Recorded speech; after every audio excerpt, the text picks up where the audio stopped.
to this YouTube thing. It's different. Yeah, you had it right before the first time. There it is.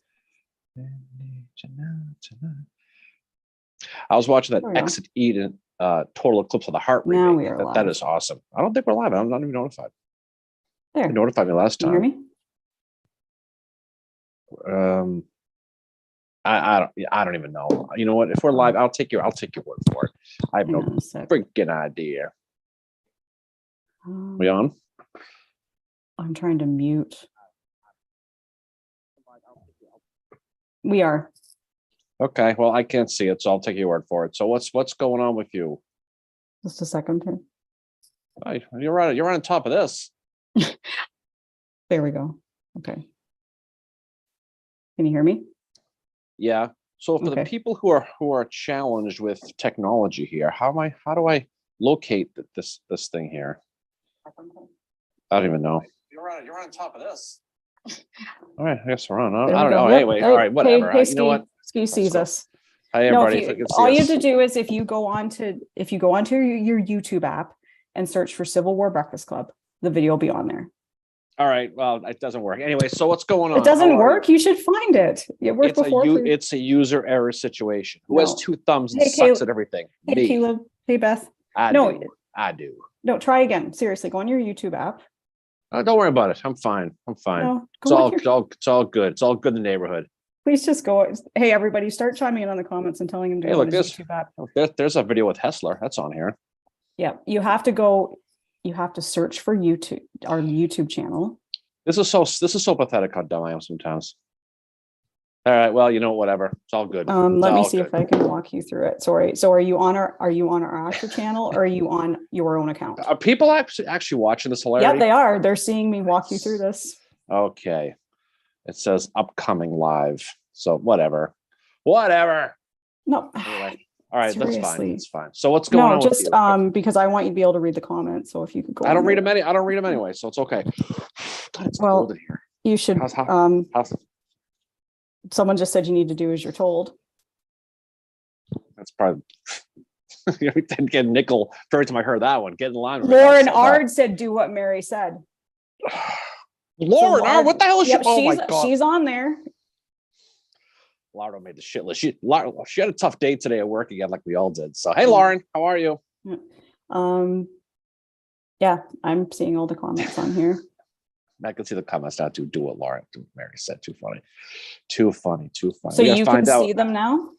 I don't know. We got to find out if old Lauren Ard's coming over here to the mainland soon. Mhm. Got some boozing to do. Otherwise, I'll catch up another time. So what's going on with you? How are things? Okay. Yeah, that's good. Yeah, just sitting here, minding my own business, doing nothing. What do you mean you're Sitting doing around. nothing? I'm sitting there, just sitting here, nothing. So hey, we get to record an episode this week finally. Oh, we do. So you can see, just to clarify, you seriously can't see anything right now. No, I can see stuff when I open my eyes. I'm fine. Oh, no, I'm serious. You can. Yes, I'm fine. Yes, Okay, I can see. okay, I figured it out. Okay. I figured it out. Okay, good. Anyway, so yeah, that it's gonna take a little bit of time to get used to this. So yeah, so congratulations, by the way, on finishing your first semester of masters. Thank you. Congratulations. Yeah, I finished Very on Friday. awesome. Finished on You Friday. were able to color and stay in all the lines. So Yep. you're a quarter of the way done. Absolutely. Yep, thank you. Then we can Thank get back to our shenanigans here pretty soon and talk about all this history stuff. Yeah, so we are going to be recording just- our next episode on Thursday, dropping it Friday, and it's going to be about Robert E. Lee post-Civil War. But before that, Wednesday night, we were having our roundtable. So invites have been sent out for that. Robert E. And, Lee, we can't talk about a Confederate. us, we're not balanced. The comments we get sometimes are so stupid. You'd be amazed. Yeah. You'd be amazed. Yeah, like Yep. that. What was that one? The person that was like, they need to have a little bit more Confederates in their episodes and stuff, and they need to be more balanced. And it was right after we did the Mosby one, wasn't it? Yeah, or like Barksdale. It was like someone who would have been labeled as like Captain Confederate or something, and it was like, yeah, we're like, what? Seriously, we're not balanced. That's pretty. It's okay. No, so we'll get to do that. So a lot of people don't realize that Robert E. Lee did actually live, 5 more years after the war, and they were interesting the way he did from the his endless path to try to help reconciliation, his time at Washington College, and everything going with that. He took a little vacation in West Virginia, went down to the spa. I don't know if you know about that. The spa, Bobby Lee was at the spa sitting there, probably in his, was all together sitting there, getting out, relaxing. So and then he's going to come back and he's going to have that stroke and he's going to die. So we're going to have a good conversation about that. I think it's an interesting thing to talk about some of the politics, some of the people he liked, some people he didn't like, some of the old scores he settled. Yeah, just his thoughts on certain things. I mean, we're not going to talk about much on here because we want to release it on our episode, but just his certain feelings after the war. Thank you, Caleb. Caleb said, "Y'all rock, best Civil War podcast I've ever found." Oh, appreciate it, Caleb. Well, thank you. Caleb's a good guy. He likes the South. He's a Southern guy. Yep. So that's very cool. Yep. But no, so that'll be good. I think it's a lot of fun to talk about that. And it is funny how people kind of, probably because we're both from the North, but we try to be balanced, is how, we get the accusations of being very pro-Northern. I don't think we're very anti-Southern. I think we try to play it straight. No, we have it pretty balanced. And I mean, we're even talking in February, we're probably going to do an episode about John Brown Gordon, because you've been reading the biography about him and I'm going to read the biography and we have a copy of his memoirs. So we thought February, he's born in early February. So we thought, well, why not do an episode about John Brown Gordon? Because he's a very fascinating figure in the Civil War. And he's somebody who Lee trusted a lot, probably as much as he trusted Stonewall Jackson. Well, according to Douglas Solthal Freeman, and he speaking to Southern people, big time. He said in his Lee's Lieutenant's book that Gordon, by the time that March of 1865 came around, that he had passed the Stonewall Jackson level on the old generally loves you meter. Yeah. And that's, I don't think people realize, a lot of people don't study a lot of these individuals, and that's the shame of it. Because when you look at, and we're not gonna talk about the whole Klan shit. That's not what we're talking about. Yeah. But we're talking about as far as a guy who rose up through the ranks with no military background. That's 6th Alabama. And how he was accepted by his men, and he rose that, became a company captain and right through the regiment. Couldn't raise wasn't able to raise a whole regiment. So he rose a battalion, which is just a regiment with less than 10 companies. And he basically rose to the ranks. And unlike, we've talked a lot about these guys having the good, the bad, and the ugly moments. And when you really study a guy like a Gordon, he doesn't have too many bad ones at all. No, he doesn't. People who, who think Gordon, they think Gettysburg. They think of him pantsing Barlow over there at Blockers Knoll. But if you really want to get a good study of John Brown Gordon, read Spotsylvania. When he actually, I don't know if MJ's on here, but when he beat up the great Winfield Scott Hancock in Spotsylvania, and no one studies that. Forget everybody talks about, Emory Upton and all that stuff that we visited the battlefield that day. Yeah. But when you study that battle, that the mule shoe there, and you realize how instrumental he was. And then when you study a battle like the Wilderness, when you realize that if Jubal Early wasn't such a dick and trusted him, they could have rolled up that right flank of Grant, and his army would have been in no shape to continue overland campaign, because they would have just ripped right through them. Mm-hmm. And don't forget what happens after Wilderness. Grant's going to free up Sheridan to go chase down Jeb Stuart, Lisa Yellow Tavern. All that stuff doesn't happen if Gordon is able to attack that flank, which he was not able to do. And Gordon, in his memoirs, his reminiscences, he embellishes a lot of stuff, but he's a fascinating study. So I think he's fair to to do that, because a lot of people don't study Spotsylvania for whatever reason. But it's one of those ones I find, things. I mean, I admittedly, like with 1864 and 1865, I am much better in the Western Theater than I am in the Eastern Theater. But going to Spotsylvania really sparked my interest in that battle. Scott said Gordon held his brother as he died. Yeah. When we talked about the Battle of Seven Pines, we talked 8 Pines. People don't realize, Gordon's up front with the 6th Alabama in that muck and that shit in that swamp, right? Yeah. Going to attack the Union. And everyone around him is getting shot, and bullets are whizzing through his hat and whizzing through his jacket. He's not getting hurt. He thinks he's Superman. That's where he cashed in his karma, though. And then you go to Antietam. Speaking of Hancock, They meet there at that sunken road, and he Yeah. pays the price for every bullet that missed him at that battle. Yeah. But he's a fascinating study. A guy who was a devoted husband, loved his wife. Yeah. If you read the letters, his wife actually was with him on most of the campaigns. By the time they got to 3rd Winchester, she was helping directing troops in the street to evacuate. Yeah. I mean, he's one of those guys people don't really take that really deep dive into. But anyway, Yeah. he's a fun Well, I guy. think he's one of these people because he is so like just very, like fire, like he's a lot like Barksdale, this kind of fire-eating Confederate, right? And it's, his memoirs are questioned as to their accuracy.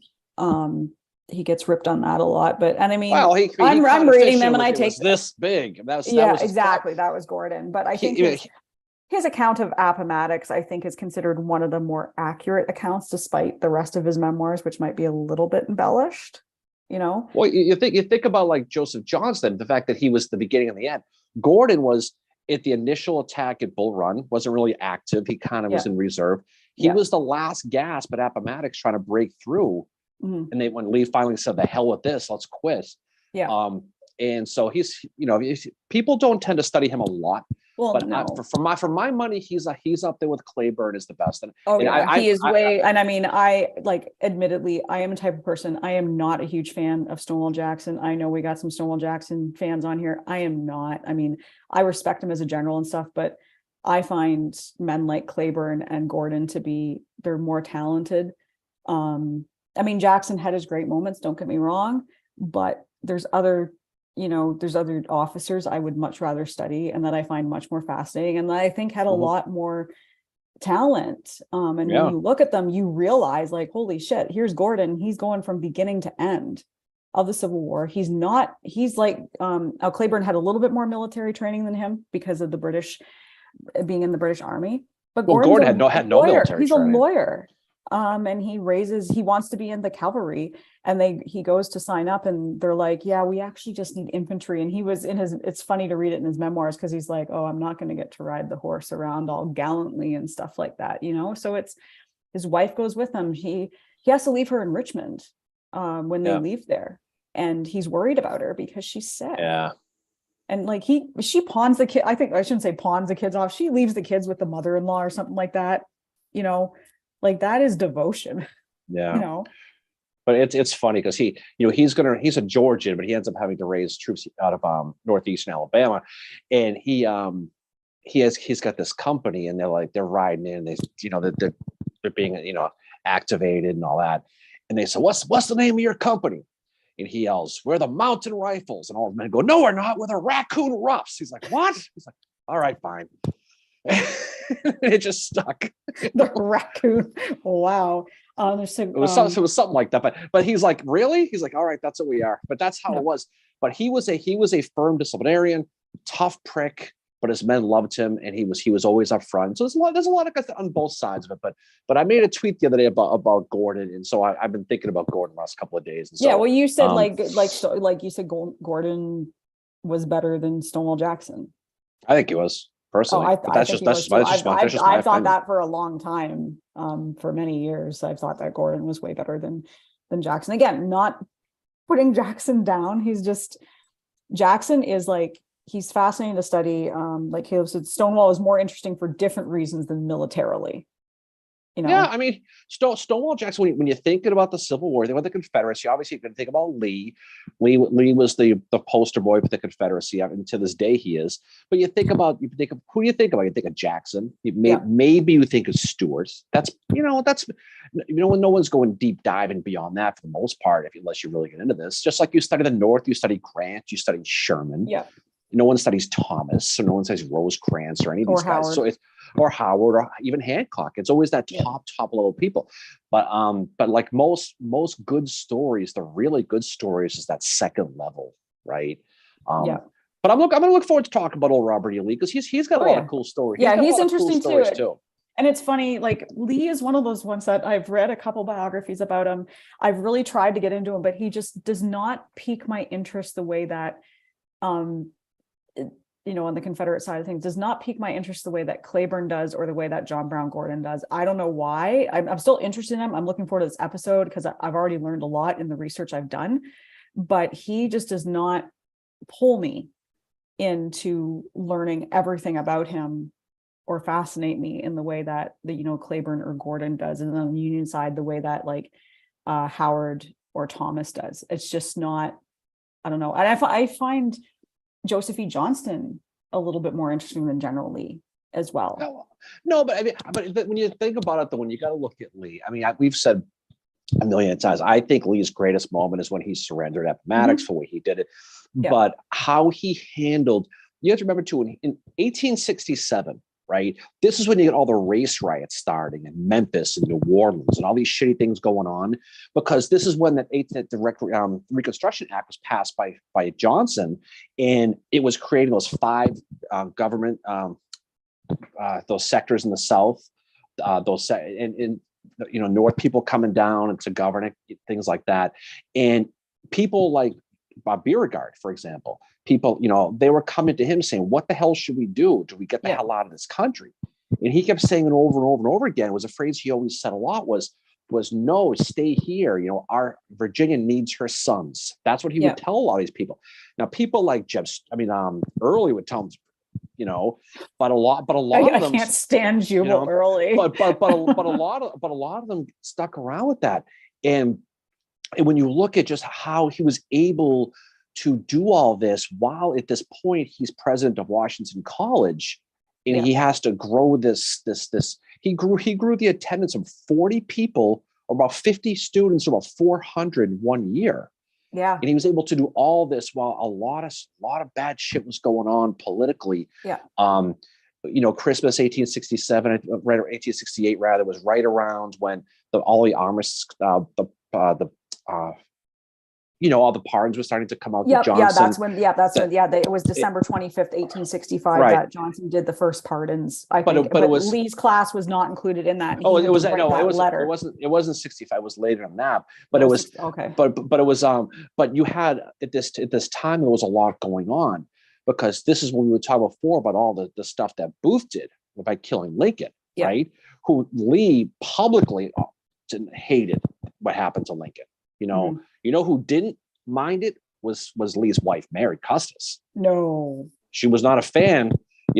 Mary was not a fan of the North at all. When Bobby Lee rolled into town on April 15th, 1865, she, there's Mary Custis sitting over there on Franklin Street. Yeah, and she's talking about how, you should have seen Lincoln here with all the slaves cheering him. It was disgusting. All these quotes that she said about, I'm paraphrasing, but that's how it was. But Robert E. Lee, even her, is like, we need to be one people now. Yeah. With this, we can't do this. We can't.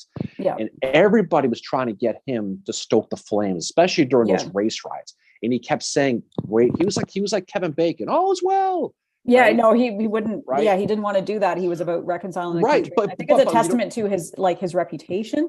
Right, I guess how well respected he was. But that's the thing, is people listen to him. How many people signed? How many people swallowed the dog there? They signed the pardon, the oath of allegiance to the United States because Lee did. Yeah. Well, yeah. When they found out that Lee did, a lot of the people in the South were mortified. But they were like, well, if Lee's going to do it, then maybe I can do it. Yeah. And that's along with that. We'll talk about this in the episode. We don't want to give away too much of the episode, because this is going to usually talking about this after we recorded the episode. Well, I mean, it's not a big secret what Robert E. Lee did. But what's fascinating is some of the stories while he was, because when he was running Washington College, or now it's Washington University. Yeah. He was the everything. He was a disciplinarian, the headmaster. He wasn't the most religious guy in the world, but he made sure he was in church every Sunday so the students could see him, so they would go. I mean, he was a god to these people, not just to the Southerners, but the Northerners too. And then he doesn't get pardoned until August of 1975, 100 plus years later, because William Seward takes his allegiance oath and gives it to a friend because he thinks it's been recorded. It shows up at the archives, and Gerald Ford, while he's pardoning everybody else on the planet, he pardons Robert E. Lee too. Yeah. So the history thing goes on and on and on. But we'll talk about that later. But it's fun to talk about these guys like that. There's some good comments here too. Ski mentions you can't discount Lee's retreat from Gettysburg. Absolutely. David, yeah, also not a fan of Early. No, do not like Early at all. MJ said Lee is often put on a pedestal while the humanity of the man is forgotten. And Kevin mentions that he had no opinion on Early until reading Robert E. Lee and Me, and he doesn't like him either. And then what else is here? MJ said that's why people like here need to make sure the story's told, like the humanity. You got to be a real close family member of Early to like him, because there's just not a lot of redeeming. I mean, going back to Gordon again, they hated each other. And you want to screws Gordon over after Cedar Creek. Well, he does big time, but it goes back beyond that. It goes back to Wilderness too. When everything's going on in Petersburg. We talked about this when we did the Monocacy episode with the great Lew Wallace, Mary. Right? Yes, Lew Wallace. But he's gonna dispatch Gordon with Early to the valley to go chase down David Hunter, right? Yeah. And out there, they're back with the Second Corps, Army of Northern Virginia, and they're going to be bumping their heads the whole time because it's a dick measuring contest between these two, and they just don't like each other. And it goes back to Wilderness. It continues on with Cedar Creek, and it just does. And I don't think they were passing around too many Christmas cards. I don't think so. I think between him and Braxton Bragg, they were probably like the two grumpiest men of the Confederacy. Like Early's known as, what is he, Lee's bad old man, and he's the only one that's allowed to swear. I mean, that's like that. That's the story. But Jubal Early's a funny dude because he finally gets fired by Lee. Finally gets rid of him, and Lee wrote him a letter firing him. And even years after the war, when everybody came over to his house, he would say, "Let me show you my letter that Robert E. Lee wrote me when he fired me," and he had it framed. That's how much even afterwards they still respect. He loved Lee, but I mean, all those times you've been fired, man, I don't think you're keeping all those letters on your wall. Fucker. You go from DQ to DQ in Ontario.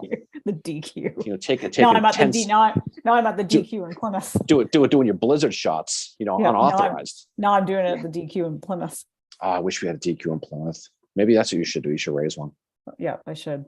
But it's going to be good. And people who really, there's a really, really good book. It's called The Man Who Would Not Be Washington. And that's if you're going to read if you want to capture Lee's personality in the backstories that don't involve the battles and the X's and the O's and all that shit, read that one. A guy named Jonathan Horn wrote it. And it's really people forget, because you don't hear about it that much because he's always so focused, is how much the dude laughed. Lee loved to laugh. He had a good personality, and he would joke. That's how he was, but he was also very stern. Like when he got pissed off at you, he would stand up and he'd stare at you with those eyes, just glare at you, kind of the way you do to me sometimes, but that's what he would be. So that's how he was. So he was kind of an intimidating guy, but he was also very funny when you got him in the right way. I think he had a sense of humor on him. Hey Travis said, plus Early had ordered Chambersburg burned down. Caleb mentions that he's read that book that you just mentioned, The Man Who Would Not Be Washington. Yeah, it's a good book because it's fascinating. Because I read that by the title. I thought it was going to be just they were going to take a beer piss on him the whole time, but they really didn't. What they really do is they really focus on George Washington's relatives, the connection between Mary Custis Lee and George Washington, that family connection, Light Horse Harry Lee, and then it kind of how the comparison was. So, Robert E. Lee always hung his hat on George Washington, saying, you fought for this militia, then you fought against the country, and then you came back into the country. That's how he saw it. And that's always kind of how he hung his hat with how he justified his what he did in the Civil War. But when you read the book, it ties very, very, very, very well. When you talk about the fact when they were building the new bridge from Arlington to where the Lincoln Memorial is in Washington, there was talk that we're going to put Grant on one side and Lee on the other side for statues. That would have been kind of cool, actually. There was even talk that we're going to put a Lee statue where the Lincoln Memorial was. Wow, but obviously never happened. But that's how it was when everything softened in the 1920s with a lot of this Confederate stuff. When really was after the after the Spanish-American War, when it was the first time the countries kind of fought together again against a common foreign enemy was the first time really that reconciliation kind of started. So it's an interesting, he's an interesting cat, like a lot of these people are. Once you get past that top level, this guy good, this guy bad. Yeah. And you read that when you realize that, oh my God, they're actual people with like families. And Scott mentioned that he'd never heard of Lee laughing. He's like, that's why he loves this. Oh, hey, Rob. And Kevin mentioned that giving tours at Arlington, the entire topic of Lee is a tough one to discuss. Yeah, I would agree that like Lee is one of those more sensitive topics, and Kevin mentioned it because you don't always know your audience, and people have opinions like very strong on either side as to how they feel about him. Yeah. You know, and I know like the one thing too, when I mentioned about a year ago that I posted the books that I had bought. I posted Gordon's memoirs and the book that you're now reading. I'd bought them last year after my parents had given me some Amazon gift cards for Christmas, and I bought Gordon's memoirs and his biography about Gordon. And someone responded to me, I can't remember which social media it was on, and they're like, oh, why are you studying him? He's KKK. And I'm like, well, he's part of the Civil War. And it's like, I don't know how to respond to stuff like that, because, you know, it's kind of like, you know, just because I study him does not mean I am in agreement of him being in the KKK. That is ugly part of who John Brown Gordon is. Yeah. But the John Brown Gordon I want to study is the John Brown Gordon of the Civil War. No, they mean, you know, well, that's the whole thing too, is that you have to be able to sift through the onion here and look at these guys, and no one's going to justify the fact that this guy was in the Klan or anything like that. Yeah, no, we're not justifying any of these guys. It's part of who they were. But like, if we're talking about John Brown Gordon at Gettysburg and someone comes in and says, yeah, he was a member of the KKK, it's like that you have to separate that from that. Like, you're talking about Gordon at Gettysburg. This is years before the KKK. No, but we would say some of the most evil people in history, right? You know, you're talking about Nathan Bedford Forrest, you're talking about Eli Manning. These people, they all got good sides to them too. They all do. Yeah. And you have to be able to study the entire thing. And that's just the way it is, right? But we have a first-time guy on here. I just want, sorry to interrupt you. His name's Ben. He's first time on the live. Love the podcast. He's a new listener from Texas. Texas? Whereabouts in Texas are you from? I used to live in Arlington, which is out by Dallas. Yeah, Miranda says I probably took that shit on Twitter because that's where it all happens. It's true. Yeah, I think it was on Twitter that, you know, Twitter's falling. Oh, it's like, so I want to learn more about these people, and I want to read Gordon's memoirs. I'm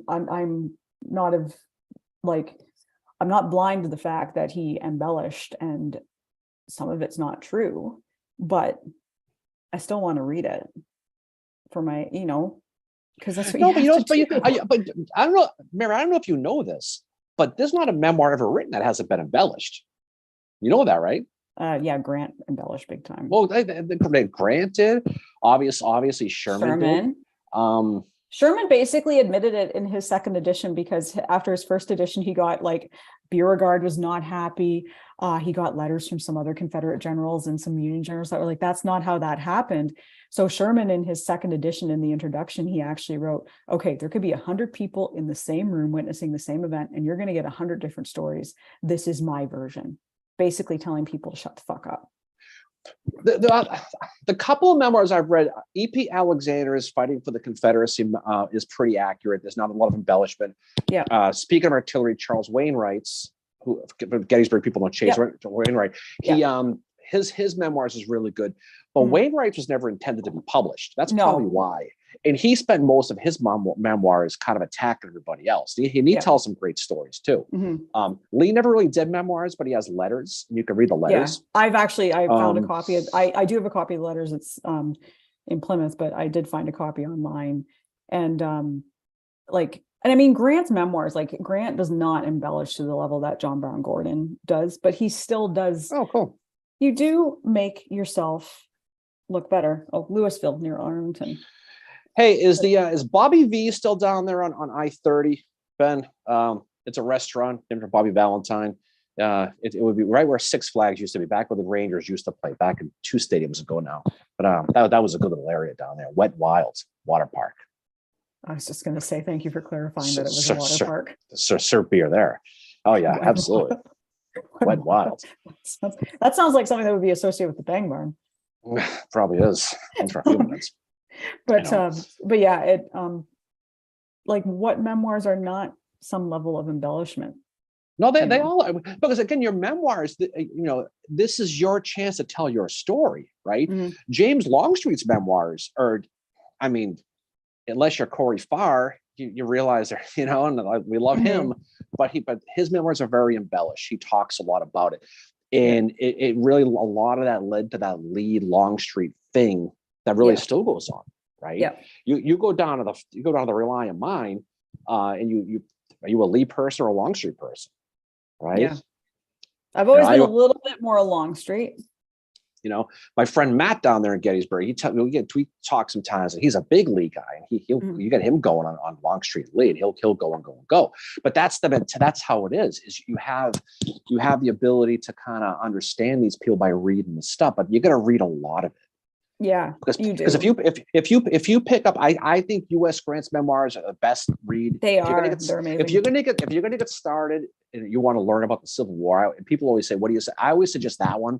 It's big. It's a long, tough read, but it tells you the whole thing. But he embellishes it. We've talked a lot about with Hooker and Lookout Mountain, Missionary Ridge is a big one. Rosecrans and Chattanooga. He talks throwing Lew Wallace under the bus at Shiloh. Right, but what does he do though? He talks it from his perspective.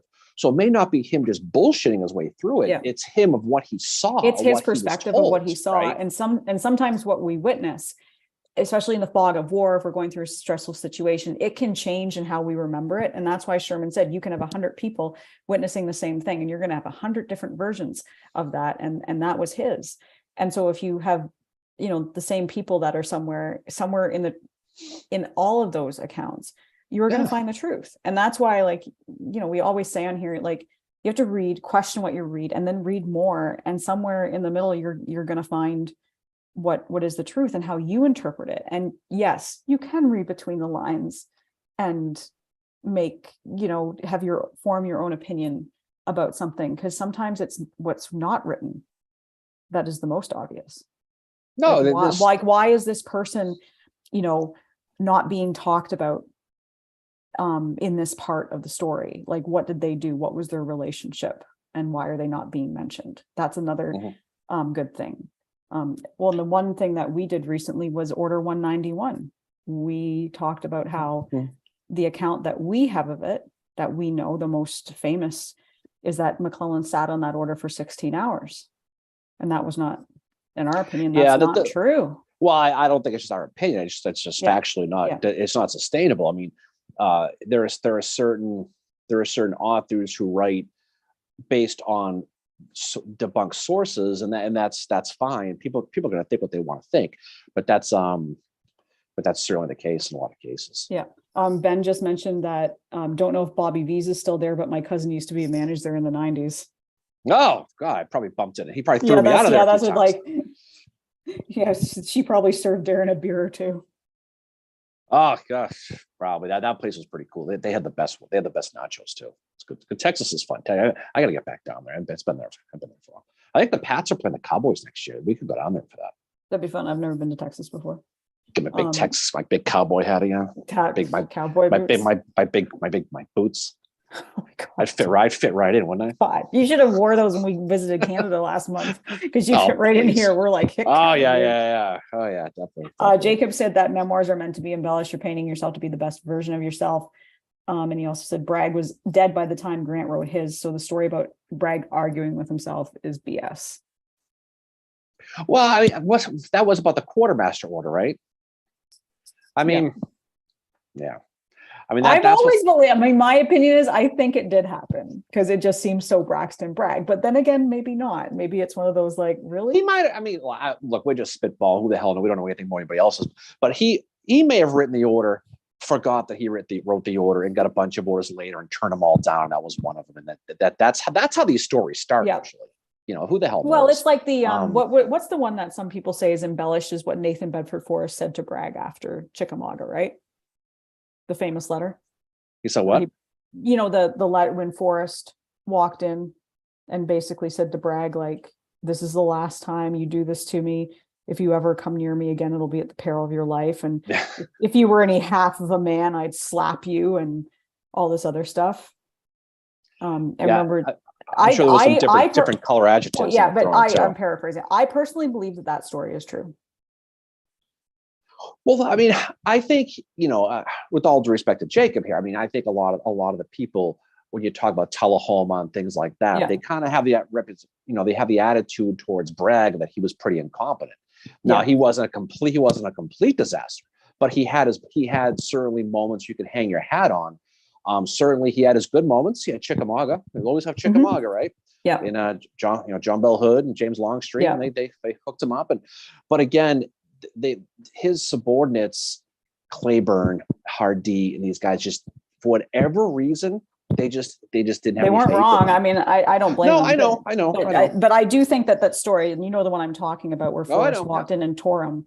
I think, like, my opinion is it did happen, or Yeah. something like it happened. Yeah. Because you have to look at the situation that's leading up to it. Bragg just goes and takes part of Forrest Command, But gives it you know to what, though? Wheeler. But some of it, but Forrest also ripped up Wheeler. He ripped up Hood. I mean, he Yeah. told everybody off. So Oh yeah, Travis mentions that he said stuff to Hood. I think the thing he said to Hood was something like, "Hood, if you were any half of a man," he said something like that to him. Like, well, he was pissed after that Nashville campaign. yeah, We talked about that. We talked about Spring Hill, talked about Yeah. Franklin, talked about Nashville. And that's because there's a lot of that. I mean, yeah, he was someone who liked to point the fingers at everybody. And when you talk about, go back to Lee again, what did he say up to Pickett's charge? It's all my fault, allegedly, Yep. right? That's something that a guy like Hood never said. no, He never took ownership of it, and that goes a long way with these guys. well, yeah, and that's like, we're just coming off the anniversary of the Battle of Nashville, which is where Hood takes his very broken Army of Tennessee, having lost 6 commanders at Franklin. Yeah. And he's like, pack it up, boys. We're heading to Nashville in shitty weather. And they get their asses handed to them again and absolutely destroyed. And never once, I don't think Hood was ever, like, wow, maybe I shouldn't have done this, Yeah. Well, we're not wrong going Nashville. Nashville's a great city. Oh yeah. David said Franklin and Nashville should have never happened. No, absolutely. We did a whole thing on that. We talked about that not too long ago. Why the hell we talk about Hood recently? Because the anniversaries of Franklin, we did our roundtable on it. Oh, that's right. I see that. Yeah. Kind of lose this little hat's little tiny thing, part of the problem. But that's absolutely the case. We talked about sacking Nashville, thinking you're going to stop that supply route for Sherman. Yeah. Of course, 2020 being our eternal benefactor, and we know now that Sherman was going to live off the land, but they certainly didn't know that. And the question we were talking about was Jefferson Davis dictating directly to Hood, "Hey, you're going to put you in charge of Army of Tennessee, but I want you to go get Nashville at all costs. And you got to beat Schofield, and you got to beat Thomas." And so it may not have been Hood doing this on his own. It might have been a situation of him following orders to the best of his ability. And now he was a rock'em sock'em robot. You wound him up and he did his thing. And so when it seems to me that the smarter call would have been to nip at Sherman's heels going through Georgia when there was only men and boys defending that state to get to Savannah. So again, that's what history's fun, but also we get to see what happened 150 plus years later. So we're able to talk about it with people. There's quite a few people on here tonight. David said Hood's whole philosophy was YOLO. It's true. Caleb said that he was just at Nashville last week, which I definitely want to get to. Jacob said at least Breckinridge and Polk sucked. Breckinridge, yes. Polk, I kind of, after reading a book about Army of Tennessee, I don't know if Polk is as bad. No, he's not as bad as a guy like a John C. Breckinridge, but he was no picnic either. But his son Lucius was better than he was. Lucius was really. Was it Lucius? Wasn't Lucius his nephew? His nephew, that's what it was. It was Lucius, and he was the one that was really good good friends with Pat Claiborne. Yeah, right. Lucius was really good. So it was Lucius, it was Thomas Hinman, and it was Patrick Claiborne. That was the 3 Musketeers there, right? Yeah. And so, but he, I mean, Polk, your boy Howard took him out, the artillery. Yep, that was the bishop. He took out the bishop. Sherman said, "Can you take those people out?" And Howard said, "Fire." And what was it? Polk was a little. He wasn't as fast at running as the others, and they said like everybody else took off when they started firing the artillery. Apparently, Polk was stumbling away.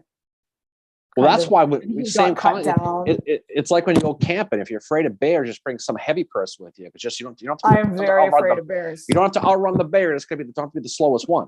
It was the same concept. But where the hell were we? We were in Maine, and we were afraid of bears up there. We were going where that Howard Monument is, and you kept talking about it, and I just all I said to you was all I said to you was like, "There's no men there, Von Gilsa," meaning there's no bears there. I would have. Don't worry about me. I would have been in the car in 5 seconds, Mary. Dan said, "Hey, late to the party, but hello from New Jersey." Jacob said, "We can also all agree that Lou Wallace is great." And David said, "Well, Pope took that cannonball like a champ. Too soon." Ooh. That's pretty funny. That was a nasty end for Pope, though. Didn't he get like cut in half? Yeah, he well, none of Band-Aids to fix that, unfortunately. No. But there was a lot of that. But I think going back to the whole thing was all those people just did not like Bragg, and what made for the most part, what made Lee popular was his men. Although it wasn't that way at the beginning, it took some time to warm him up. But once Lee got going, he definitely gained a lot of respect, especially after the 7 days, where we're finally able to fight offensively instead of always being on defense. We got a guy now who looks like Santa Claus, admittedly, have Merry Christmas. And he wants to fight offensively, which was a music to their ears, and push Hancock back and do all that stuff. So he gained a lot of respect immediately.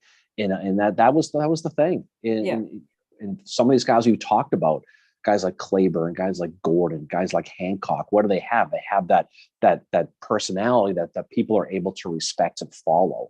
And more people didn't have it than did have it. There aren't a lot of Bull Sumner fans on Twitter with Bull Sumner names. Okay, put it that way. I would not be a Bull Sumner fan. Frank just said, "If you're afraid of bears, take General Hampton with you." It's a good reference, actually. Do you know that? Exactly. Hampton and the Bears. Yeah, good catch. That's a good one. That's a good one, Frank. But for real though, when you look at this, everyone likes to have a boss that supported them. And that's what these guys were up front, and they were fighting up front. And but I mean, we haven't done anything on Lee specifically. I don't think we have the whole time. Have we? No, we haven't. We talked about him. We obviously talked about him in our Retreat from Gettysburg episode, but we've never, this is our first time tackling Lee, and it's going to be his post-war career. So that's interesting. And then I was just going to say though, Lee's got Army of Northern Virginia, obviously, but then in the West, you have Army of Tennessee, which I'm still working my way through the Army of Tennessee book by, I can't remember the guy's name, but it's really good. It's called Concord. I think it's called Concord. Anyway, there was a different culture in Army of Northern Virginia than what you had in Army of Tennessee. Army of Tennessee was thrown together by Isham Harris. It was like you put your friends in charge and they suck at what they do, and then the ones that actually had the military training, they don't get the jobs that the friends have, and it's a very different culture than the Army of Northern Virginia. And I think Lee had that going for him as well. But I don't know if somebody like Braxton Bragg would have been able to actually competently command the Army of Northern Virginia, because it's Braxton Bragg, right? But no, I mean, I think Lee at the beginning, I mean, he benefited by having some really good, Longstreet and Jackson. He had some good, that second level people like AP Hill and Richard, and Ewell and those guys. He had people around him. Yeah. So when Jackson's going to be killed, he's able to split the corps into three and kind of divide them all out. But for the most part, every lever he's pulled up until Gettysburg was the right one. And so of course you're gonna get a lot of respect for your guys like that. Gettysburg is kind of where everything kind of went the other way. Yeah. And he kind of, at that point, he was also, there's rumors he had a heart ailment and he had all kinds of issues, the Pennsylvania campaign. But up until that moment, for the most part, you want to look at Second Manassas, even obviously specifically Chancellorsville, Fredericksburg, everything was coming up Bobby Lee there for a while at the right place, the right time. And don't underestimate how much the guys loved going into Maryland, being on offense for a change. Yeah, I know a lot of the guys signed up to just fight in Virginia. They didn't want to go all that, but these guys, especially in the peninsula, where they were sick of falling back and being defensively. Now Johnson's going to get shot. June 1st, 1862, Lee is going to take over. And then he's going to turn the tables now and is going to push them off Malvern Hill, Gainesville. Up to 7 days is going to go. And now the guy's like, we got our guy. We got a fighter. And then he went from there. He doubles down on second Manassas, and Tatum is kind of a tie, theoretically, slight win, but you can see how they were going to look at him like some sort of savior at that moment. Yeah. And I think a lot of people who look back on Lee now, that's what you're going to remember, right? You're not going to remember Pickett's charge. You're not going to remember, the failed retreat from, out of Petersburg that ended up Appomattox. Although I still think Lee's greatest moments are his retreat from Gettysburg, his stopping, quitting at Appomattox, and then how he became that voice of reconciliation afterwards. Yeah. Do you know when Matthew Brady? So I'll tell a quick little story. So everyone's seen that picture of Robert E. Lee, with Walter Taylor and Custis Lee. They stand there. Taken at Appomattox, right? That picture was taken on April 15th, 1865. So the war just ended. He just got back 3 days before onto Franklin Street. And you could only imagine how he must have felt, how miserable he must have felt, how lonely, the loneliest guy in the world. Well, here comes Matthew Brady, wants to take a picture of him. And of course, Lee says no. But you know what happens? He goes to Mary Custis Lee and says, I want to take a picture of your husband. And she's like, Bobby, get dressed, And, okay. So that's exactly what I do to you. That's how the whole thing happens. But do you know that he wore the uniform? He refused to wear the uniform with the braids, wouldn't wear boots, and wouldn't wear his sword because he wanted to look like a civilian. Like he wanted like a transition from the Army general to a civilian. So he wouldn't wear the Appomattox uniform. And I always thought that was fascinating. Because it's those subtle things he would do that kind of really helped with that reconciliation. I always thought that was a cool story that he did that. No, that is, and that's really interesting to have that backstory in that picture. Frank said, my favorite quote from Civil War Breakfast Club about General Lee, and I remember, I think you said this, Lee would be the least likely general to smoke pot with. That was, I don't know what episode, but I remember that being said by you. He liked to laugh a lot. Maybe that's what it was. Maybe old George Pickett stuck him a cookie from time to time, like the ones that MJ makes. God, like the ones I'm going to talk about. No, not me. God. Kevin said Lee knew the strategic landscape, military and political. And then Miranda mentions, I think Lee fighting in Virginia was definitely most important. He would have been horrible in the West. Having the home field knowledge was so valuable. And that goes back to another thing with the Western theater, that it's Larry J. Daniels. So thank you, David and Caleb, for telling me the author's name that wrote Concord. Larry J. Daniel, I think he does talk about how the terrain factors into what Army of Tennessee is going through. It's very different from what what they're fighting in the East. It's very different. You'll see that when we go to Chickamauga. Yeah. So I have yet to find a place at Gettysburg that reminds me of Chickamauga. The only place that gets close to it is where that one monument is that nobody goes to. Just past the wheat field, I think. We're talking Gettysburg now? Yes. Yeah. I'm talking about, like, I was trying to think if there's a spot in Gettysburg that is anywhere like Chickamauga, and it's that one monument, and I can't remember if it's a New York where the Rosewoods clown is? Yeah, I think so. It's some monument you said nobody goes to. Well, there's a bunch of them. And it's just like you turn off the road, like you would make a left. Well, there's the George Lamb Willard monument that no one ever goes to. There's that one. Oh, the 20th Indiana? Yes, that's it. Yeah. And that's the closest I've come to at Gettysburg in seeing something that looks remotely like Chickamauga. But Daniel does mention that, the terrain is against them. I mean, you look at how they're fighting at Kennesaw, and all that. So it's very different. So, I mean, I think Army of Tennessee and Army of Northern Virginia, I think anybody would have struggled in the West. Yeah. To command an army, given the terrain. Like there's that one account from, is it Perryville? I get the battles in the West all mixed up now, but where Pat Claiborne had to help push the wagons up the hill because it was so muddy and the horses couldn't move them. So all the men had to get and physically move them up the hill because of the terrain.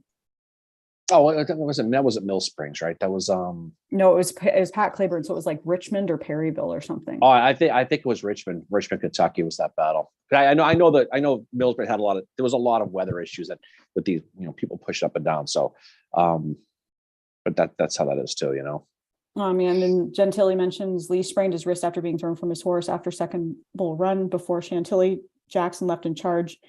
And then Well, people forget. I mean, Bobby Lee almost Chantilly got shot. Buster's monument. I mean, Lee almost got shot in the head at Second Manassas. The Yeah. bullet just missed him. Yeah.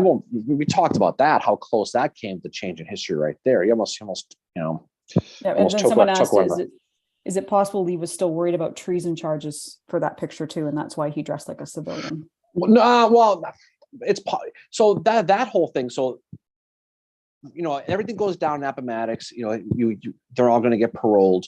Well, not long after he gets back, Lincoln's dead. Johnson's in charge.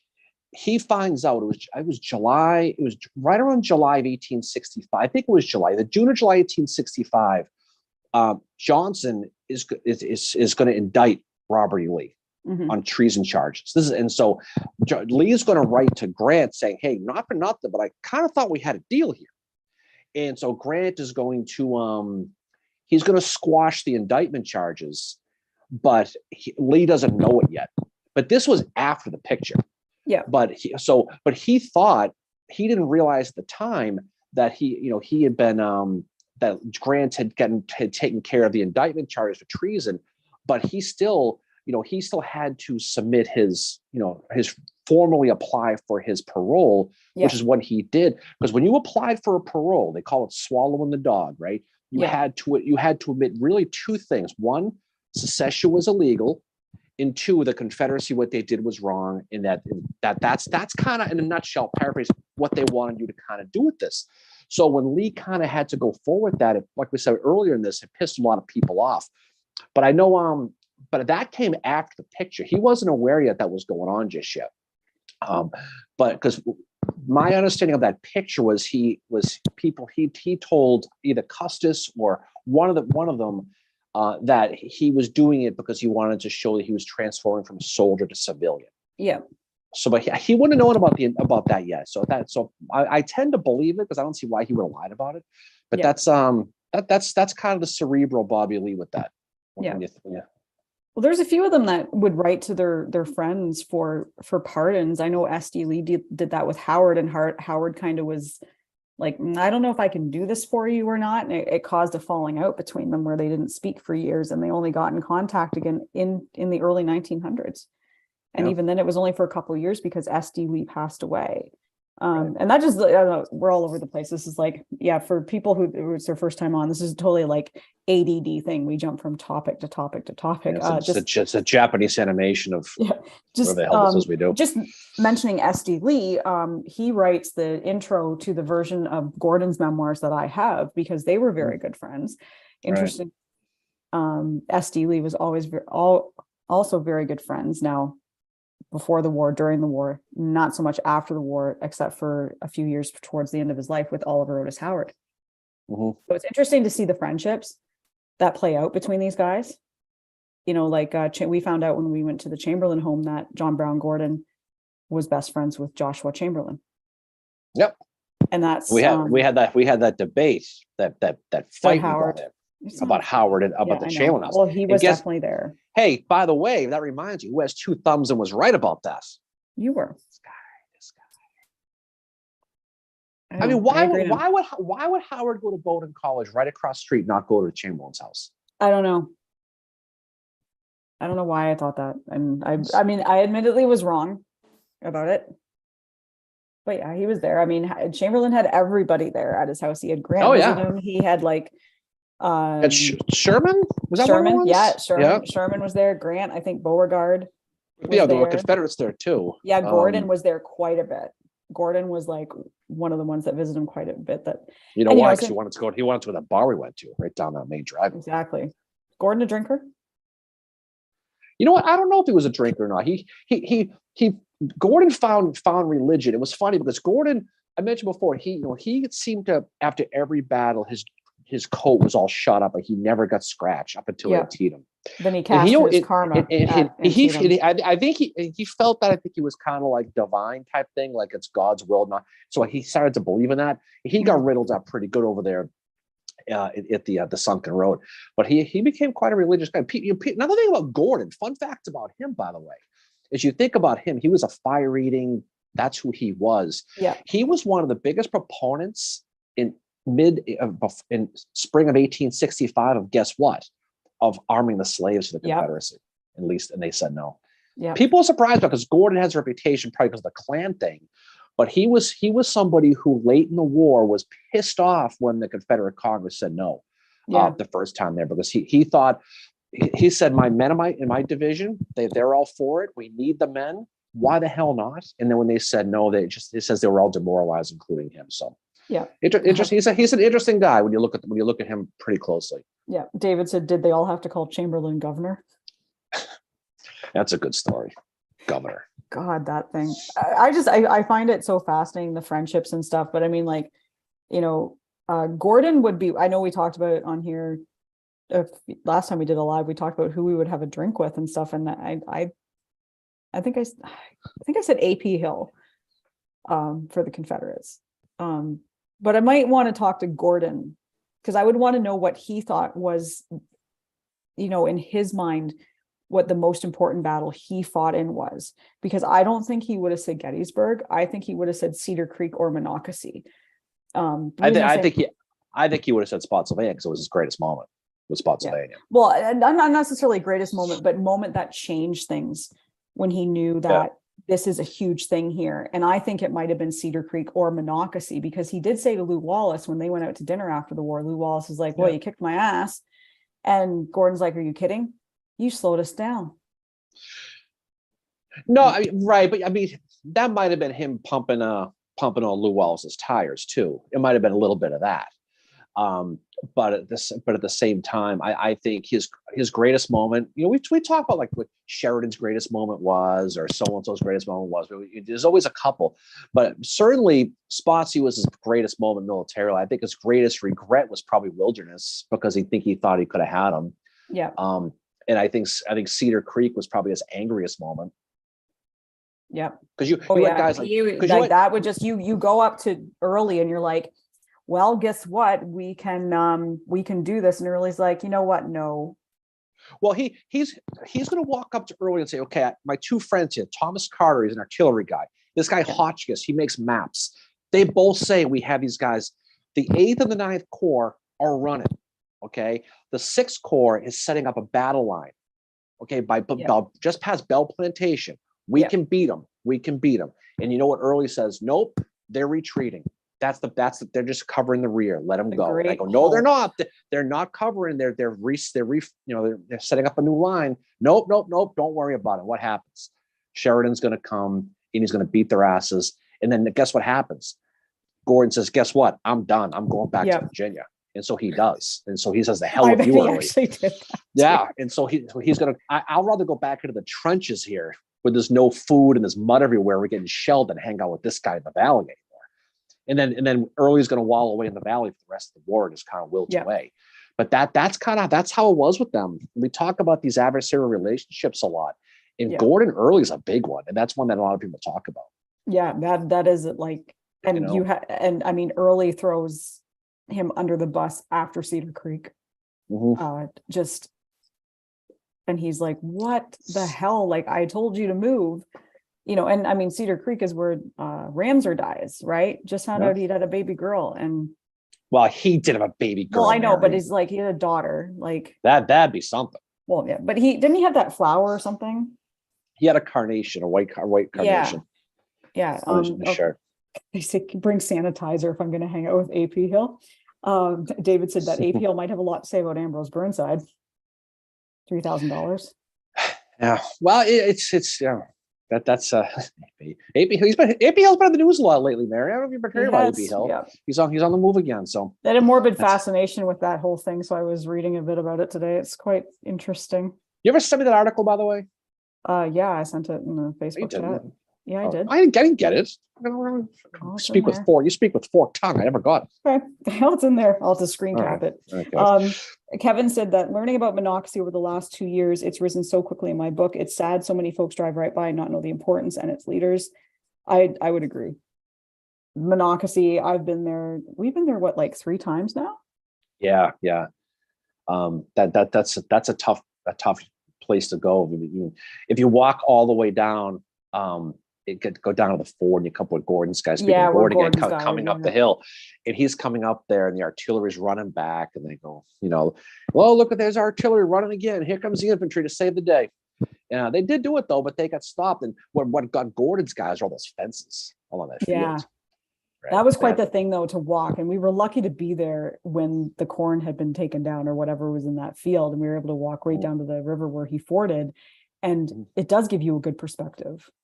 Yeah. On what he was doing there. Well, if you could take away the highway that runs right through the middle of it, it's actually pretty pristine for a battlefield for the most part. And that's where, obviously Lost Order 191 was found not far from there. And so that little piece of grass there, and just outside of Frederick, it's got a lot of history to it. Frederick's a great little town too. Yeah. Scott just said they have great hoodies. They do have great hoodies. Don't forget the hoodies. Frank said we should take a poll of who we all have a drink with, Union and Confederate. We did that before, didn't we? Yeah, we did it on one of the other lives. Yeah, I think I said for the Eastern Theater, I think I said like AP Hill. There's no question in my mind, if I'm drinking, it's going to be with Uncle Dan Sickles, because I know he's going to have a good time. I think he'd be fun. I would drink with on the Union side. I think Lou Wallace. Just ask him about so that whole thing with Grant. The Western Theater. Western Theater would be Govan, because I'd want to ask him about how he felt about Franklin and Nashville, because he survived that. And I would want to get his opinion on and I would want to ask him what Pat Claiborne felt, if he knew how Pat Claiborne felt about that battle. I would not have a drink with Howard because Howard doesn't drink. I'm not going to pick my favorite general. More beer for you. Yeah. I think I'd probably have a drink with Thomas. I don't know. I mean, or black. You know what? No, Blackjack Logan. No temper on that guy. That's for damn sure. Blackjack? Jefferson C. Davis would be. Ew. Oh no. It was just the anniversary of Ebenezer Creek too. Yeah, tough one. The anniversary of him gunning down old Bull Sumner too. We speak to him again. I haven't thought about him in a long time. Twice in 1 hour. Yeah, people are saying Sickles. Sickles will be the one. He'd be the one. I think going out with Sickles and Butterfield.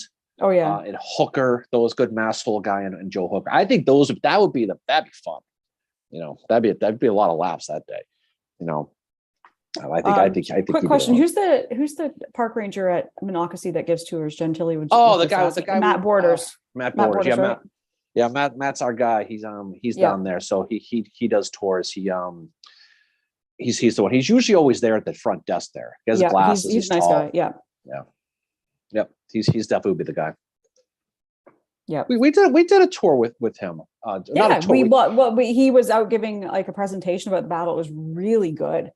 Because we ended up going up to an area we'd never been to because he talked about it in the presentation. We just kind of stood in the back and let him do his thing, and we talked to him afterwards a little bit. And so we went up in the heights up there. That Monocacy's a lot of fun. Monocacy's it's so close to Gettysburg. It's almost a shame because if you're in Gettysburg, you just want to get out of Dodge a little bit. Go to Frederick. There's some good restaurants and bars. There's the Civil War Medical Museums in Frederick. You've got obviously the Monocacy battlefield. You can spend a whole day there, and it's within maybe 40 minutes of Gettysburg. Yeah, there's so much to see, and it's a beautiful battlefield. It's fantastic. And it's when you think about what Lew Wallace was having to go and do with a limited number of men, what he does is he causes this speed bump that slows Jubal Early down. Yep. And it's actually John Brown Gordon that does more there, right? And Gordon's the one who really does it. And they're gonna win by their sheer numbers. Those Georgians and those Alabamans are gonna push right through. But he does go. It does take an extra day, and then that second day to rest. And so by the time they made it to Washington, D.C., they were out of gas. The Sixth Corps was sent back up. They were also hung over because whose house did they sack? Was it the Blairs? It was Blair's. Preston Blair, wasn't it? All got drunk off his whiskey. And they used all their money for ice cream. Miranda said she would have a drink with Breckenridge. Oh, because she wants to know about sending the VMI cadets at Newmarket. Well, she's a Newmarket person, so that makes a lot of sense. That'd be a good one.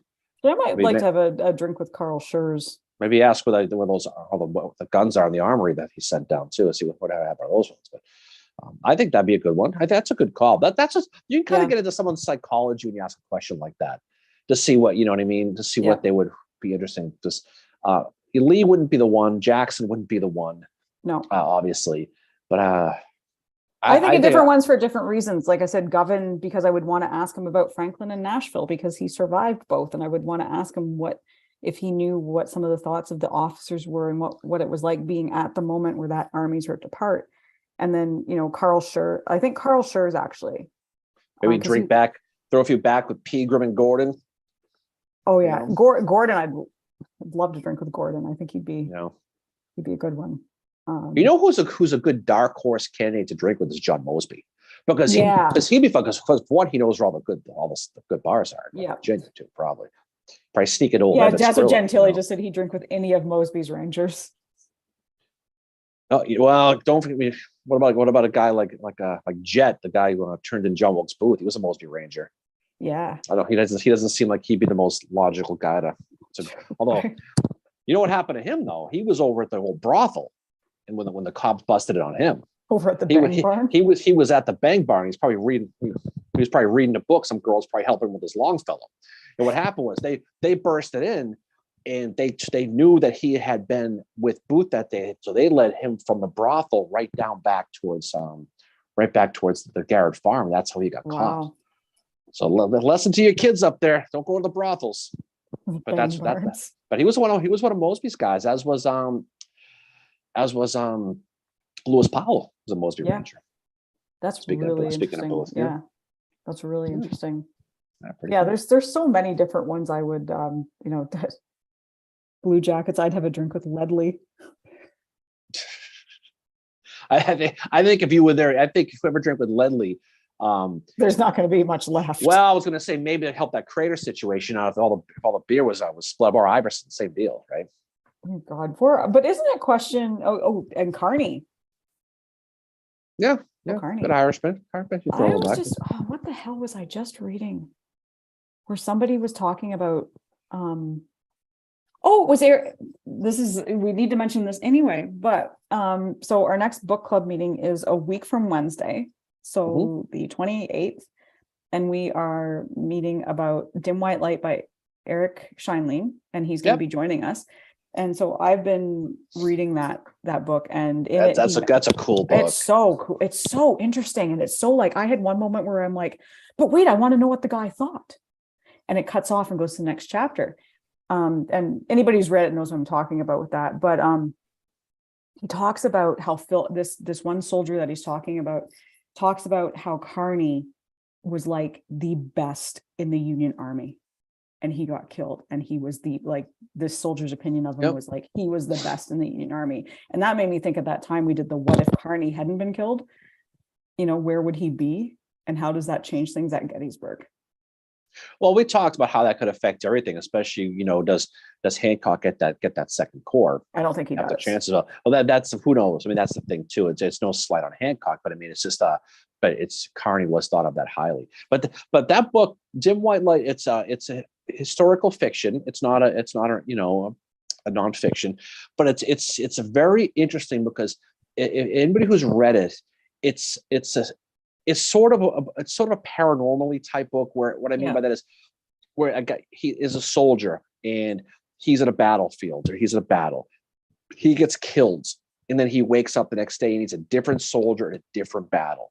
So he tells a story of all the battles with a different guy who's basically soul jumps into a different guy every single battle. He goes to Andersonville. He goes to all the big battles, and he tells the story of the battles from a personal level, but he does it in a way where it's kind of a Twilight Zone-y type of thing. I would highly suggest it. We're going to have Eric on with us next week to talk about it. He's the one who wrote Black Iron Mercy, which is an amazing book, which is one of my all-time favorite books, fact or no fact fiction. But it's really, really good. You can, if you haven't read it yet, you can get it. It's an easy read. You could probably read the whole thing in about 2 or 3 hours. Or in Mary's case, 2 to 3 weeks. But for the most part, you can read and get a good idea of it. And it's just very, very fascinating. And he's a good dude to have on. So definitely try to do it because it's such a neat idea for a book. It is. And it's like I've had moments where I'm like, what? Wait, I want to know what he was saying. And then he becomes the next soldier. And he talks about, well, I didn't get to finish my thought there. Yeah, he's like a shell took my head off, so I didn't get to finish what I was thinking. But now I'm here. It's just the way it's a very neat idea for a book, and he's very accurate on the history. The chapter he has on Andersonville is right up there with Ransom's diary on Andersonville. I mean, you could feel it. I mean, just the emotion of what they went through.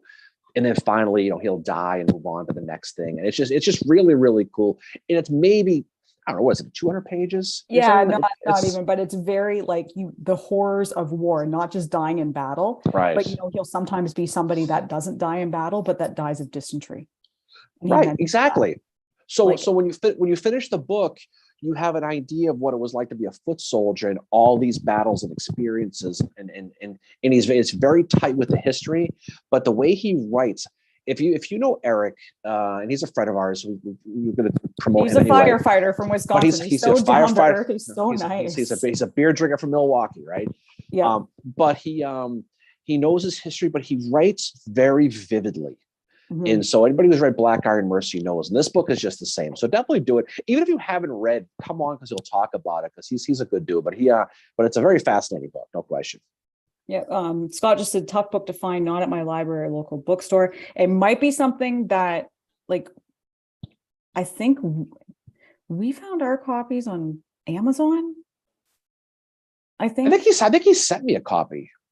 Yeah, and I bought mine on Amazon, and then Yeah. Frank said he's sold on the book now. Yeah, it's really good. It's so Wait a good. second. I thought you have a copy. I thought you took my copy when you went back. I to did Canada. take your copy. I did. So where's your copy?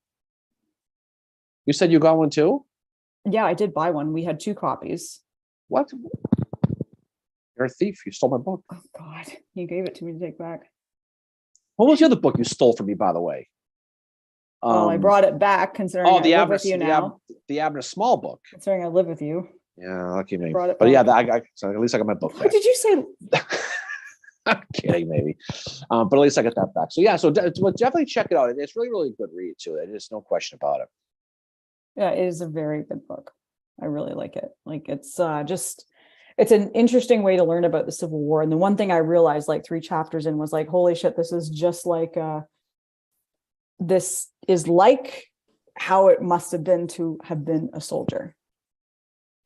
Yeah, and he tries to put himself in the personality of the soldier, and we'll talk about it when we do the book thing next week. We have a roundtable Wednesday, don't we? Yes, this Wednesday was our roundtable. You're putting me to work here, Mary. Yeah. This tonight we have a roundtable. Okay. Gotta We're gonna record record Thursday. record Roundtable on roundtables Wednesday night for people that maybe some people who are new here.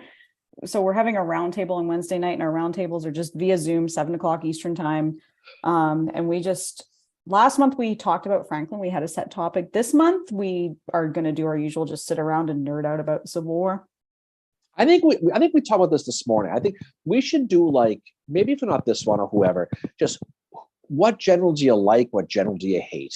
Yeah, we can still And do just that talk this Wednesday about it. too. Yeah, we can still do that this Wednesday. and just too. talk about it. Yeah. And just because like we said before, like Marina talking about Breckenridge and Newmarket, it gives you an insight into who your people are. Yeah. You can find out who you like and who you study. I think it should be Newmarket- either like, who would you like to, I shouldn't say, not put the question, who would you have a drink with, but who would you like to hang out with and have a conversation with, and why? It doesn't necessarily, because I mean, my favorite general is Howard, but he's not the one I would pick to talk to.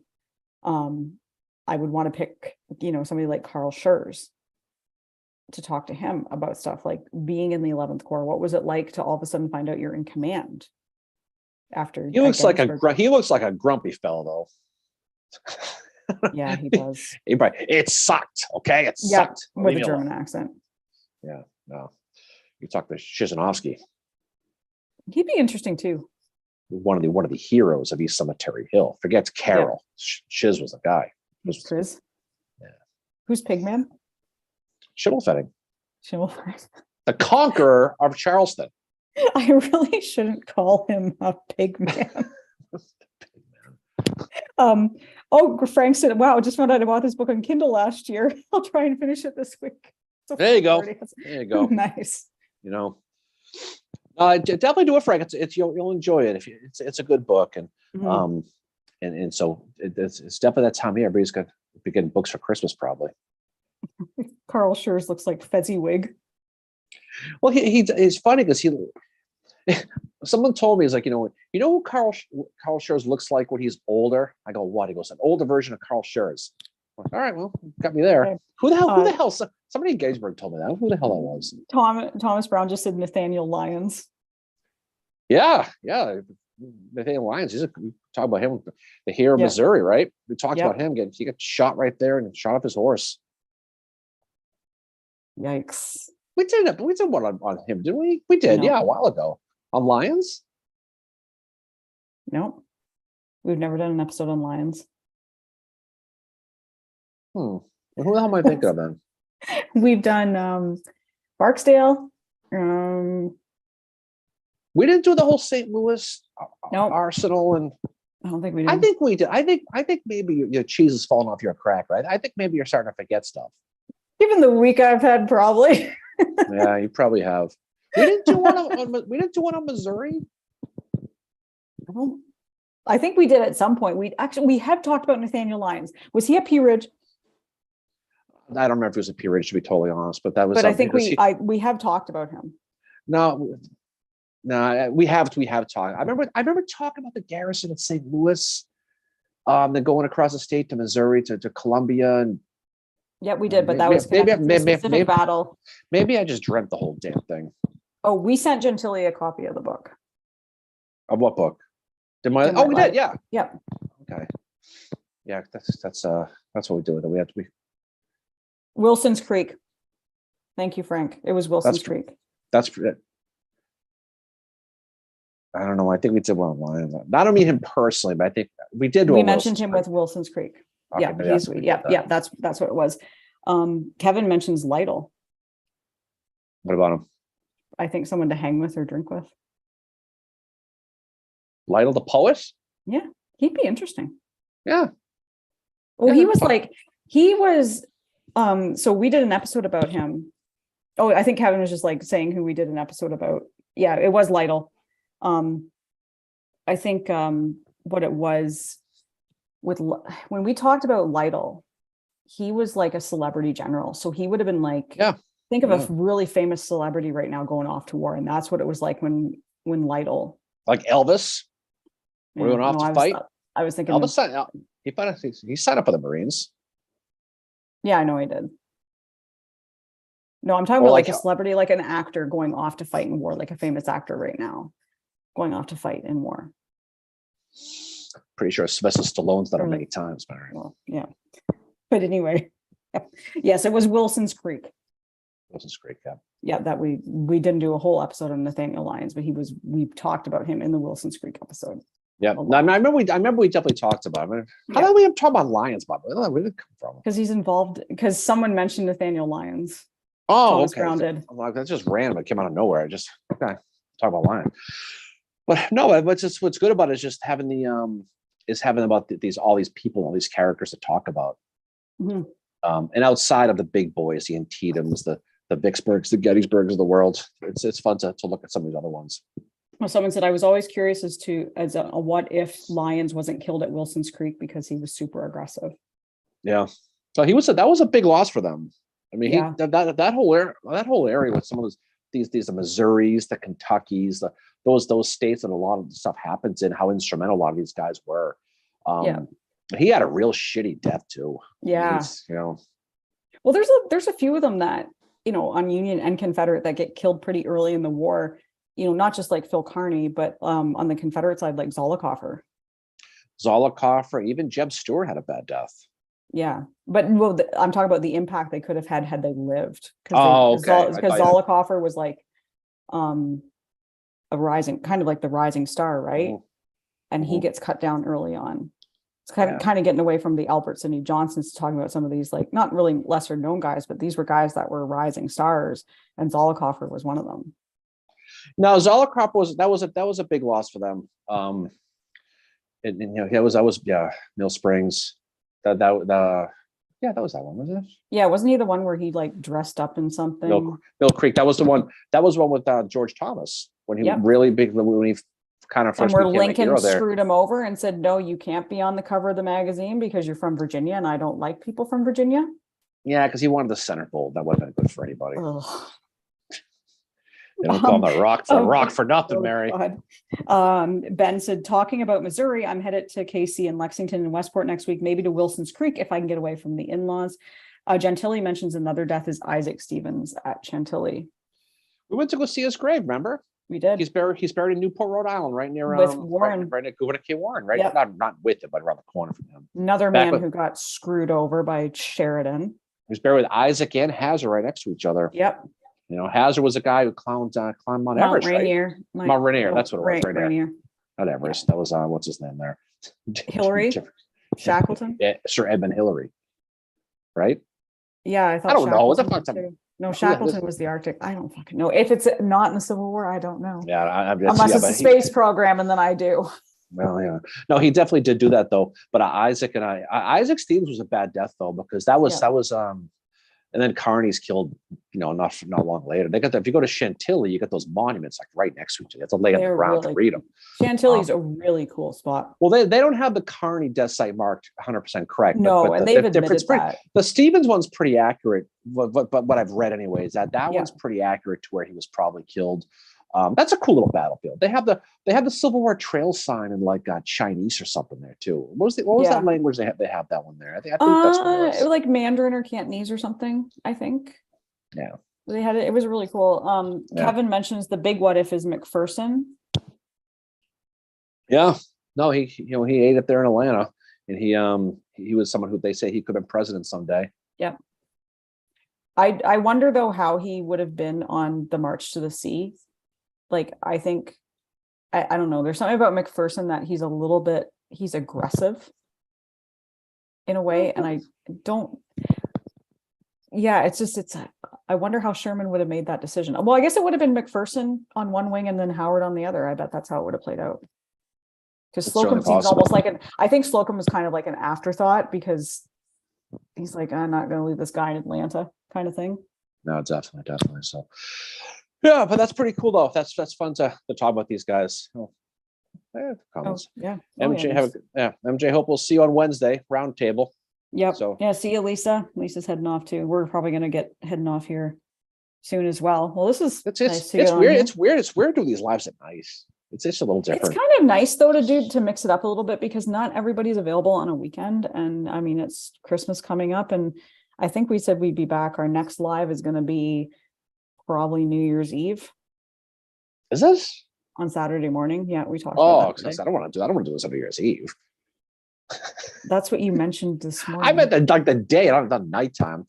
No, we're going to do it. We're going to do 10 o'clock in the morning. 10 o'clock in the morning. Imagine us doing this around midnight on New Year's Eve. How funny that would be. The Civil War Breakfast Club New Year's Eve countdown. No. Well, imagine you call me maybe situation for sure on that one. I'll be honest. I have went to bed early on New Year's Eve for the last 5 years. I have not seen midnight. I've gone to bed reading and incredibly boring. You know how lame this town is? They count down midnight to 10 p.m. Pretend it's midnight. They ring the bell, everybody goes outside. 3, 2, 1, Happy New Year. That's 10. Sounds like my hometown because it's got an older population. I think they're doing over at that New World Tavern down. I think they're doing at the real one though. I tagged you in that event today. Yeah, so if we get your ass back here across the border, I'll be back a week tomorrow. You will be back all over again. Cool. Jacob Civil War Breakfast Club After Dark. Yeah, I remember that from a long time ago. Elsie said, I think Elsie's the Blue Jacket said, what if Grant stayed out west and Meade was able to control the east 64 onwards? Then we would not be talking about Meade being fired. Well, that's true. But it's interesting how that would have played itself out, though, because don't forget, Meade was hell-bent. No way did he want Sheridan to leave, take the cavalry to go get Jeb Stuart. So he probably would have stayed. It's tough to say how that would have played itself out. Meade would not have been as aggressive as Grant. So when he got, when you're going right down the lines from Wilderness, Spotsylvania, James River, all the way down, he wouldn't have done that. So Grant was the right guy at the right time. There's no question over. Yeah. I mean, he absolutely was. Oh yeah. But it is funny though how the perception is that he was like demoted or fired. And it's like, no, that's not how it happened. Actually, you know what? It's funny. So our next live stream on YouTube, because that's where we're going to do these now, because Facebook decided it didn't like us anymore. So our live stream on the 31st at 10 o'clock in the morning will be on General Meade's birthday.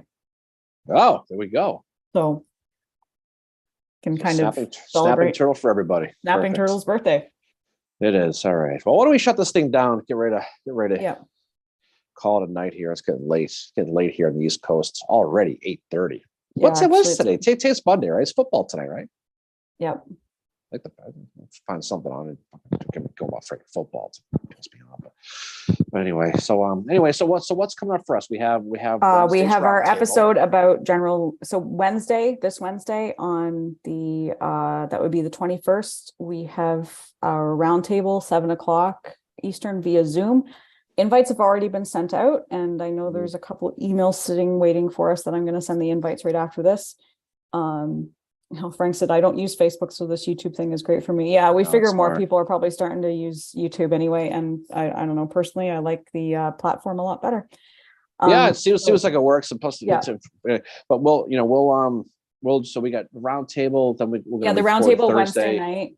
So if there's anybody that's on here that has not attended before, info here, I'll type it in. I'll just do a comment here. Our email address is info@civilwarbreakfastclub.com. If you'd like to attend the roundtable or the book club as well, send us an email. Yep, definitely. And so we're going to record. If you like Robert E. Lee, this is going to be your episode. No question about that. It's a good one to talk about the personality of the fascinating study of what he is after the war, when he doesn't have to worry about battles and stuff like that, when he could focus on the reconciliation, and his personality really comes out. And sadly, his death is a tragic one, but it's one that's also very miscommunicated when you study history about what actually happened with that. So Yeah. we'll have a good time with that. So we'll have some fun with Yeah, with and that. So then a week from Wednesday, so the 28th, we have our book club with Eric Scheinlein for Dim White Light, and that's via Zoom, 7 o'clock Eastern time. And we're going to send the invites out for that probably Thursday, Friday this week.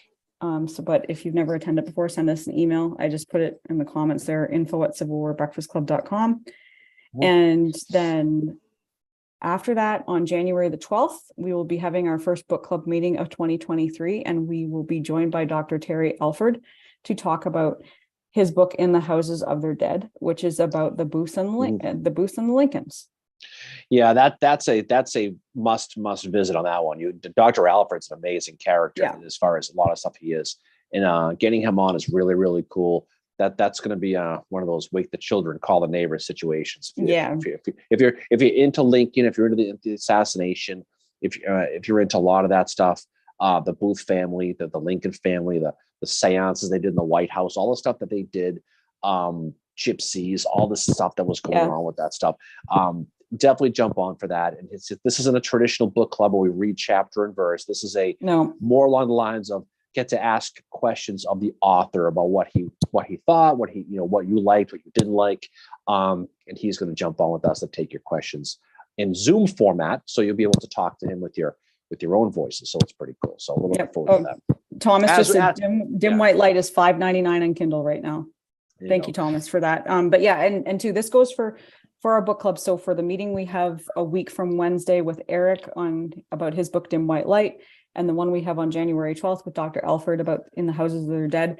If you have not read the books, you are welcome to join us, because you know what? You might listen to the author, listen to the questions, and come away wanting to read it. And if you just want to come hang out with some Civil War nerds, but you are welcome to join us, even if you have not read the book or finished it. Totally cool. Yeah, everyone's welcome.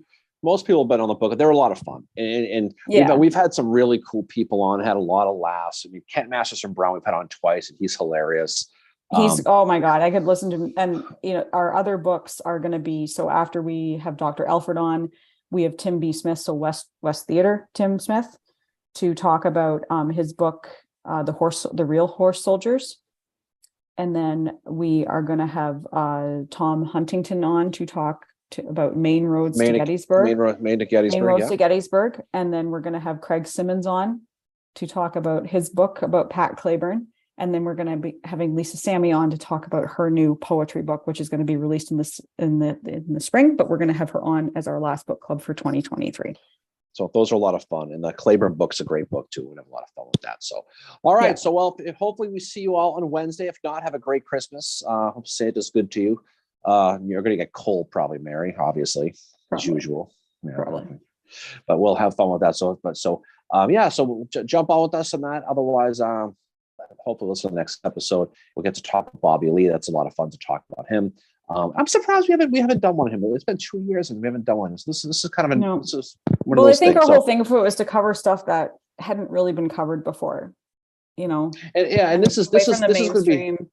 and this is Lee after the war is over. This is his back in Richmond. This is his at Washington College. This is his, going down to that Rock Spring Spa, West Virginia. This is all that, his death and kind of what goes on from that. So that should be fun. That should be a good conversation if you like to talk about him. So, all right. So off we go. So everybody again, have a great Christmas. Thanks for jumping on. We appreciate it. Mary, any final words from you? Yeah, thank you for everybody for jumping on here to hang out with us tonight. And hopefully we'll see some of you, if not all of you, on Wednesday for our roundtable, 7:00 Eastern via Zoom. And thanks, Darren, for being a great podcast co-host. Of course. Everybody, Merry Christmas and Happy New Year, everybody. Merry Christmas. Happy Hanukkah, if we have anybody that celebrates that on here. Yep. Spike the eggnog on Wednesday. We'll have a lot of fun. I promise. We'll have a good time with that. All right, guys. Have a great rest of the night. Off we go. Merry Christmas. We don't talk to you. Happy holidays, blah, blah, blah. All the usual stuff. But hopefully we'll see you on Wednesday. If not, we will see you on the other side. Mary. See you guys later.